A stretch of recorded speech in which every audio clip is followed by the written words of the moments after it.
Mayor અને ધારાસભ્ય વચ્ચે તૂતુ મેમે થઈ. આમંત્રણ પત્રિકામાં નામ લખવા મુદ્દે આ વિવાદ થયો હોય તેવી માહિતી મળી રહી છે.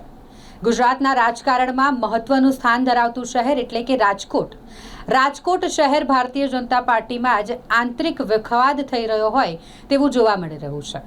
જાણકારી મુજબ રાજકોટના મેયર નયનાબેન પેઢડિયા અને ધારાસભ્ય દર્શિતાબેન શાહ વચ્ચે આમંત્રણ પત્રિકામાં નામ લખવા મુદ્દે વિવાદ સર્જાયો હોય તેવી માહિતી મળી રહી છે. મેયરે તો આ મામલે કબૂલાત કરી છે કે ટેલિફોનિક વાતચીતમાં તૂતુ મેમે થઈ છે, ઉગ્ર બોલાચાલી થઈ છે. પરંતુ ધારાસભ્ય દર્શિતાબેન શાહ દ્વારા તો ઇનકાર જ કરી દેવામાં આવ્યો કે આવું કંઈ જ નથી થયું. આ વિશે વાત કરતા મેયર દ્વારા જણાવવામાં આવ્યું કે દિવાળી કાર્નિવલ કે જે મહત્વનો ફેસ્ટિવલ ત્યાં યોજાય છે તેની આમંત્રણ પત્રિકામાં ધારાસભ્ય દર્શિતાબેન શાહનું કહેવું છે કે મારું નામ લખો જ, અને આ જીદ તેમણે કરી હતી અને તેને લઈને વિવાદ થયો હોય તેવી વાત રાજકોટના મેયર દ્વારા કહેવામાં આવી છે.